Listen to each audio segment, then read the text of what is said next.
Welcome to Health, Wellbeing and Lifestyle. My name is Angela Anesi, your new co-host. This is the show where we invite professionals to inspire, inform and educate our guests on how to live a healthier, more balanced and a lifestyle that they love. Today on the show, I'm speaking with Dr Zara Celik. She's an integrative health practitioner and wellness expert.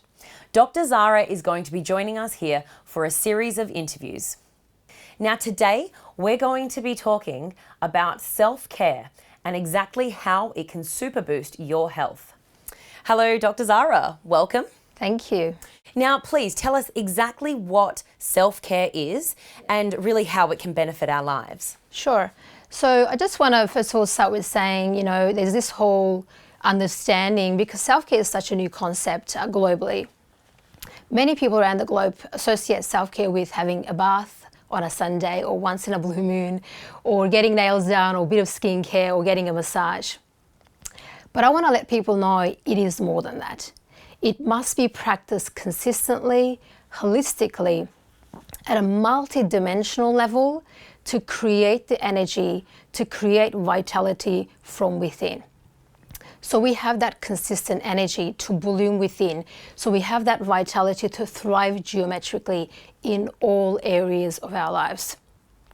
So self-care could be as simple as being aware of what we're thinking, our perceptions, the language that we use with ourselves and also with our loved ones or in our workspace or people around us. It could be, yes, take care of the body, which is excellent, but I believe and I think the mind is a big one, especially when we're holding on to resentment or when we're resenting somebody or when we are infatuated with someone or people that we actually follow or we watch or we consume. The other thing is if we have trauma or there's, some grief going on or there's past experiences and there's that whole association pattern happening in the mind. So I find that's a big one that people should be aware and to actually work on that. And usually with the self-care in my practice, it is the foundation to health and well-being. That's where I normally begin. Because when the foundation is worked on, everything else just falls into perspective. So just even as simple as being responsible to inspire ourselves is also a form of self-care. So self-care is multidimensional. We have the mind, we have the body, we have the spirituality, we have the environment, so nutrition, and you can see, just basic different areas, and there's more, of course, but I just want to talk about just the basics. Even a home environment, cooking, they're all form of self-care. Being in nature, working on that spiritual aspect is a form of self-care. But we must work on every single area consistently. Consistency is the key here as well. So all these areas of self-care, I want people to really be aware of those. There are different elements. Self-care is multidimensional, and that we must practice self-care at those different levels, but consistently every single day. So not on a Sunday having a bath or, having this whole Wednesday wellness happening. So we will sort of try to remember that, self-care is important. I want people to really know and understand that from the moment that you get up to the moment that you sleep, or even, your rituals around your sleep pattern, your living space, your bedroom, people must be aware of those, constantly and consistently to have a sustainable outcome. So it is part of us, it's in us. So it's all happening for us. So when we wake up, having rituals, and again, even with self-care, the other thing I talk about that we are all bi-individual and not one form of self-care fits everyone. So that's why I encourage people to have rituals, to develop rituals and see what serves their own bi-individuality and bi-individual needs. Because once we know what serves us and we practice them consistently, it becomes a habit. It is there, just like us waking up in the morning, brushing our teeth, getting ready to go to work or doing things, part of the day, tasks. So it's you know, becomes a habit. So even about how we think in the morning, what we do, whether you meditate, whether, you know, there must be a ritual from waking up to how you're thinking, how you're perceiving, gratitude, you know, setting intentions. These are all form of, you know, a part of self-care, and it must be practiced consistently. So, you know, for example, doing practicing gratitude every night, setting intention for, you know, for the next day, or you know, thinking about what the week is looking like, having some visuals, some intentions around that is incredibly powerful, and it really sets us up for the whole week, for the day. So then it actually becomes naturally becomes part of us, and we start doing that naturally. So then it will help with taking the stress away. It will help us to be more grounded, to be more centered, to be more authentic. So we are, you know, we are balanced within. We have homeostasis within, we have equilibrium within, equanimity within. So when we practice self-care consistently, we become that authentic individual, the authentic person that we are. Okay, Zara, so can you give our viewers at home any tips on how they can integrate these practices into their daily lives? Sure. So first of all, I would like people to become more aware of their thought process, the language that they use and the perceptions that they have, and that it is important to take care of the physical body internally and externally, and to be aware of their environment and see what's happening in the physical space, and also with the people in their space, and also nutrition. That's a big one. Thank you so much, Zara. Now, Dr. Zara will be joining us on the show next time to speak about gut health. If you would like to know more about Dr. Zara and how to supercharge your life, then please head on over to her webpage on our website, healthwellbeingandlifestyle.com.au. So now we will cut to a break. Coming up next, we will have another guest and another interesting topic. After the break, Yoga for Wellbeing instructor and author Pauline Rooney is talking about back pain and yoga. Stay tuned.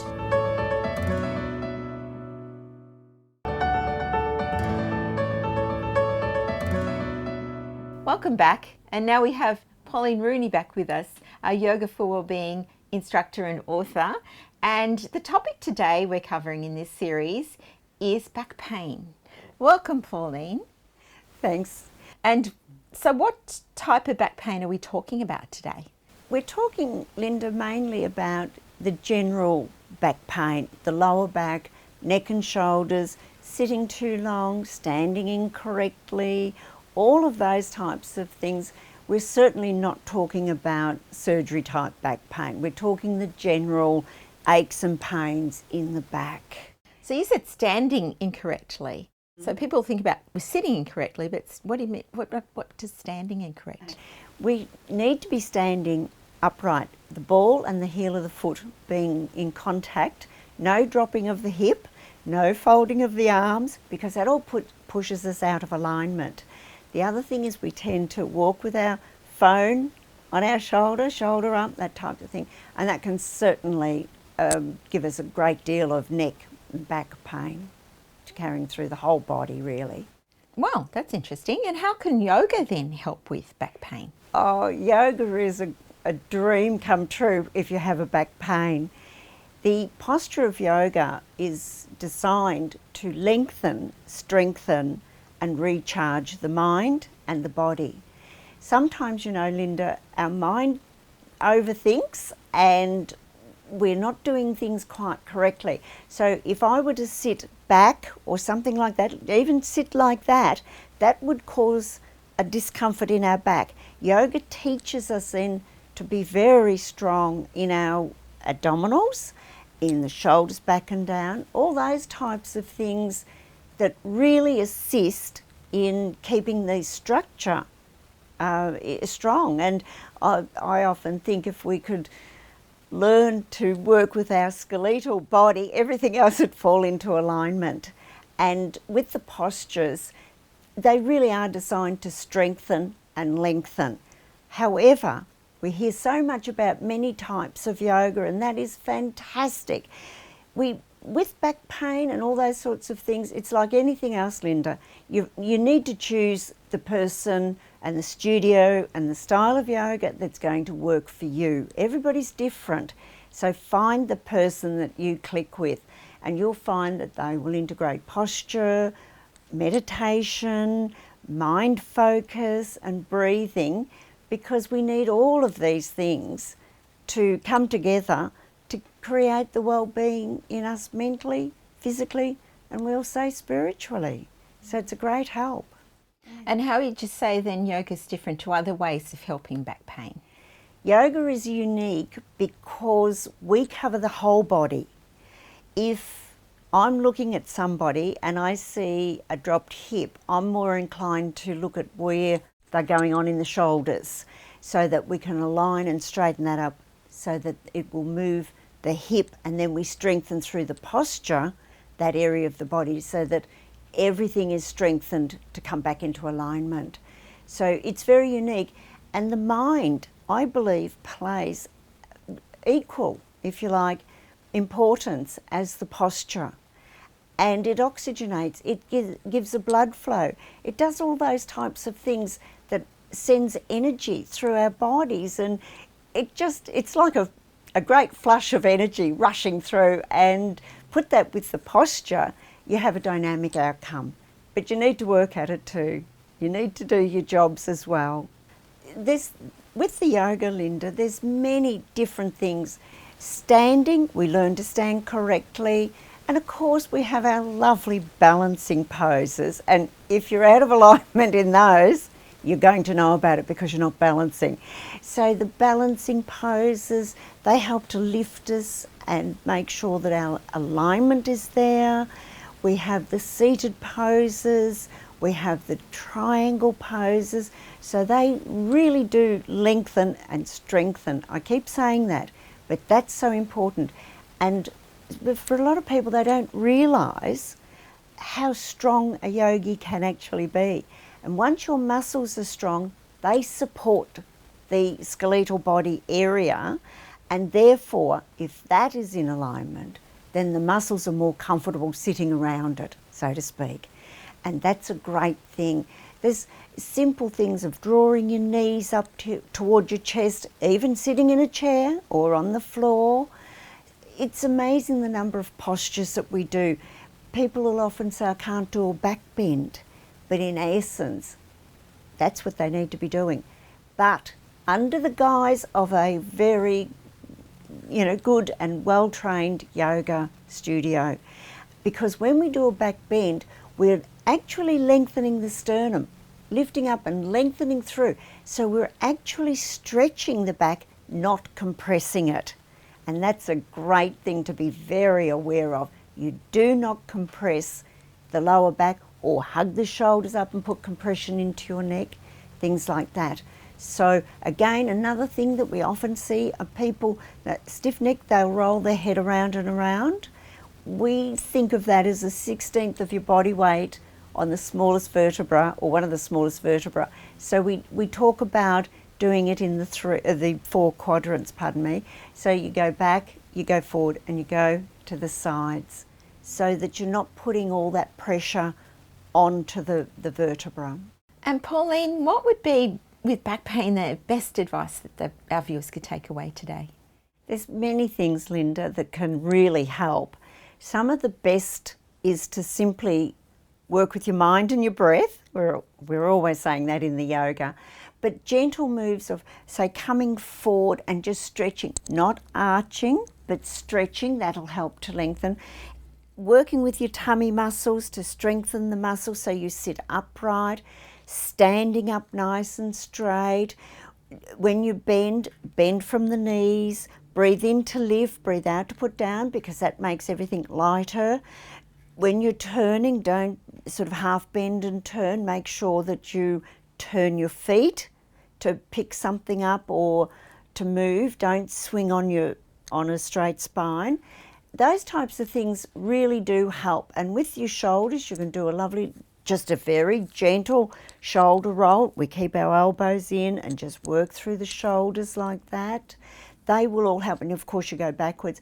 Your breath, your body movement, and your mindset, Linda, they're the 3 golden rules. It's amazing how such simple things can actually assist in the gentler, I'll say, back problems, not serious back problems, but the everyday back problem. So that'd be my advice to our viewers today. Oh, lovely, Pauline. Thank you so much. And now we'll go to break. If there's any more information you'd like on Pauline Rooney and yoga for wellbeing, but specifically back pain, then please go to her webpage on our website, healthwellbeingandlifestyle.com.au, and we'll be back after the break with another wonderful speaker. Stay tuned. After the break, holistic health coach Steve Hall is talking about Know Yourself.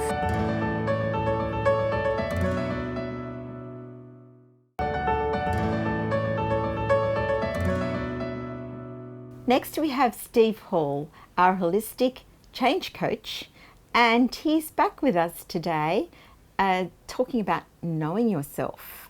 So Steve, why is that important to know yourself? Thanks, Linda. It's a great question, and I've delved into this a lot over the last couple of years. And why it's important for us to know ourselves is we believe we know ourselves as we go through life. And our beliefs are something that we trust and rely on, so we really think we know ourselves.